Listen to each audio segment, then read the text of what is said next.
for racehorses that's come into eventing. Usually the sport of eventing is filled with slow racehorses, but are pretty good at this, and I basically got started like that, and the thing we're looking for when we're getting a thoroughbred off the track is a brain and movement and jump. If you can get a thoroughbred that moves and thinks clearly and jumps high, I'd buy that horse before any other horse in the world. So we'll flick it over to Philip, who can give us a chat about. Well, thank you, Lloyd.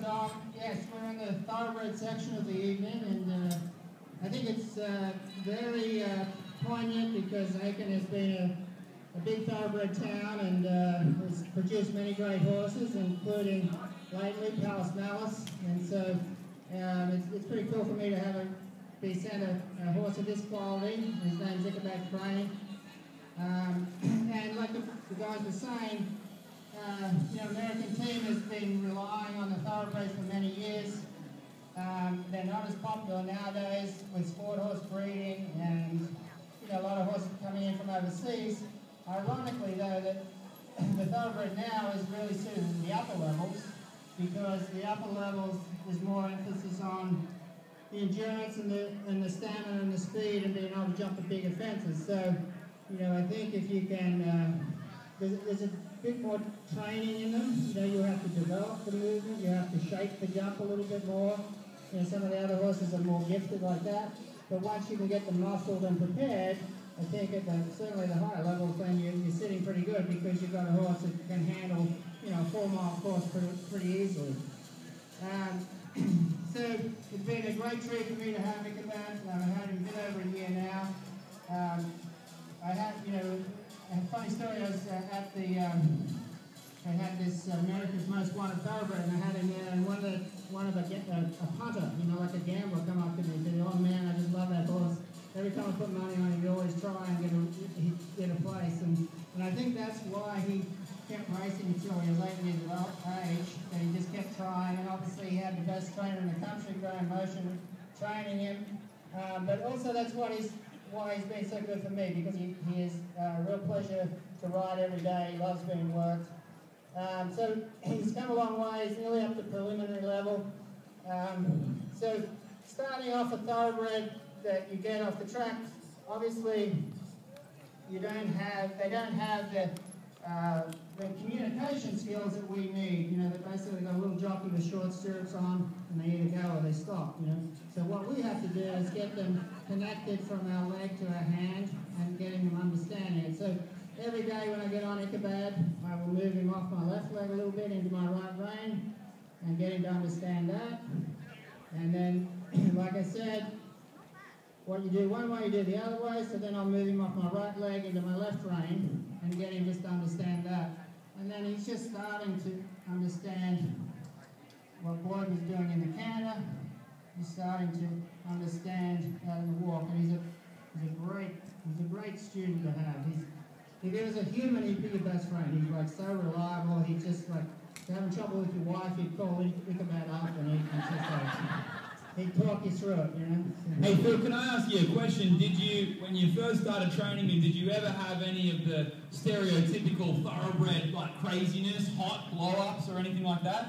Yeah, I've been very lucky. He's a very sensible horse, Dom, and right from day one, he's very confident about himself and he doesn't get too wound up. Even at the first event, he was very sensible. I'm not saying he doesn't show some nerves, but he's very sensible, very kind horse. So, even in this atmosphere now like this, he's sort of listening. He's got his ear cocked back at me from time to time, asking what I want him to do.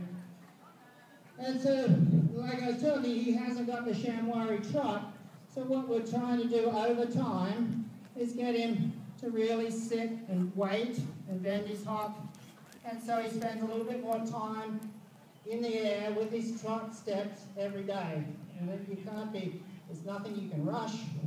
He's got to be able to wait, and then you let him out of it. And he starts to cover more ground.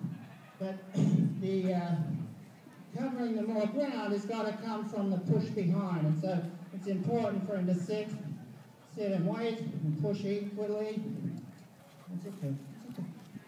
And then he pushes out. So as you can see, he's starting to develop his trot.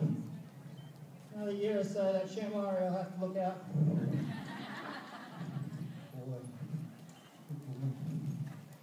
And all the time, just off my inside leg. So there's a softness through his body all the time.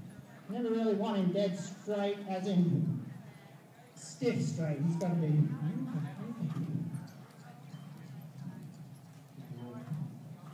Really quickly. And the canter, same with the canter. I want him to sit down behind. And this was probably his hardest part when he first came to me, because he'd never been taught it. He didn't have the muscles for it. And now he's starting to be able to canter in place. He's obviously good at the going forward part. And I've just started the exercise of cantering in place, and then walk, forward. And then the coordination of going from walk to canter, forward. And forward. And then, it's okay.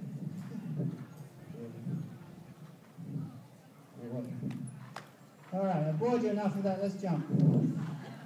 So, he's always been a very, what I call a careful horse. He's a little bit unorthodox the way he jumps. So, just bear with me here.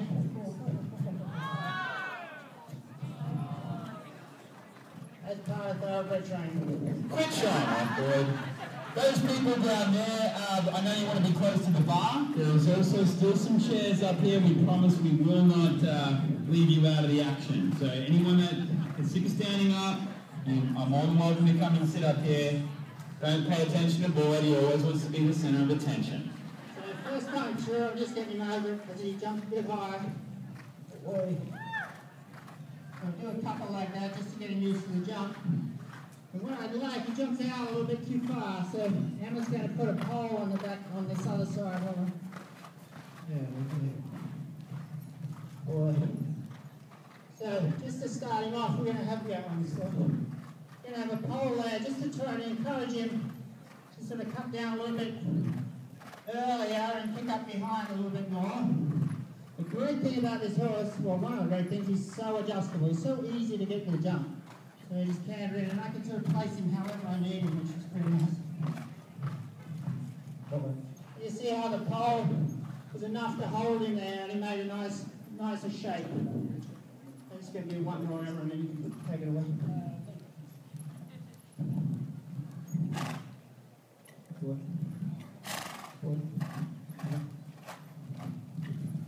One of the things you'll notice with Philip, he's very, very accurate. And to improve the horse's shape in the jump, you'll see that Philip places the horse to the takeoff spot, exactly the same spot every time. And that's when you're trying to improve a horse's jump, that's one of the keys. And one of the other parts that we have to work on a lot with event horses is being able to adjust your stride. So in the cross country, there'll be a time when you need to jump something big and forward. So if you have, a big ditch or something really wide, you want to go in forward. If there's a big drop on the other side, you want to come in quieter. So I do a lot of forward and back with Icabad. And again, sometimes you can overdo it in training just so it helps you in competition. You don't need to go that far. So we'll do one to the other. Probably going to fire what's there.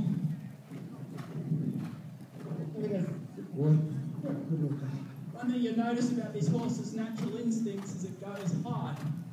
And I think that's something that's in his brain. Like, he gets to the jump and he wants to go high. Yeah, he's what we call really careful. He doesn't want to hit the jump, so which is a good thing. So we're just going to play around with adjusting his stride, which would be good education. So I got 5 strides at a time. I'm going to open it up and do it in 4. And so we'll keep him traveling. And then we'll see how good the little guy is. We might try and do it in 6. 6 on the way back. So that's going to need like an 8-foot stride, and I've just got to pop over this really quietly.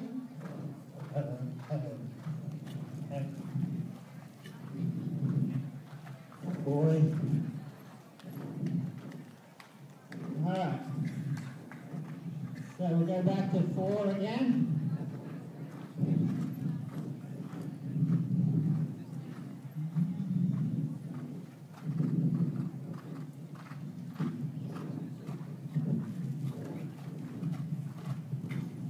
Okay, good. How much you give me if I do it in 3? Round him up, Phil, round him up. We got the gal, don't worry about that. Notice the changing Phil's position here. It's open. Easy. Now go back and do it in 6. Now go back and do it in 6. Now do it in 6, Phil. Yeah, It's easy to go from short to long. Very, very hard to make a horse long and then go short. You don't listen to those guys, Icabad. So you gotta do it in 6, just to show them. Up. Do you want 6 or 7? Very impressive, Phil. Hey, I've got a quick question for you, boss. So, for those of us mere mortals out there, you're obviously extremely accurate. You want to get close, you get close. You want to get open, you get open. What would be something you would recommend to us out there to work on our accuracy? What would be a good exercise you might use? Okay, Tom, I'm going to come up with something real revolutionary, something that you've probably never heard of. It's called practice. Now, again, it all comes from your camera, doesn't it? You know, in the field. And I mean, as a kid, I remember, and I'm sure what do? You can around the field and you see a blade of grass or a road and you practice getting your distance skills. So a lot of it's, you know, I don't think in the event world we practice enough. In the show world, it's crucial. But anyway, I want to say that you know the thoroughbreds are out there. It has certainly it's a sentimental. It's resonated with a lot of the equestrian people. I mean, this little guy's got a Facebook account. He's had over 2 million views since we've had him, which is just 12 months. And you know, it's a very important thing for the equestrian community to be able to what to do with the thoroughbreds. Obviously, I think there's 20,000 a year born in this country, and most of them are finished racing by the time they're 3-year-old. So they've got, you know, another 20 years of what to do. And there's, you know, there's the Icabads out there. I mean, I'm really excited about it. I don't know how far he's going to go. He's 10-year-old now. We're not doing it, you know, we're not working on a 4-year-old, but he's taken to it like a duck to water. So I'm going to hand over to Boyd. Boyd's got a younger one.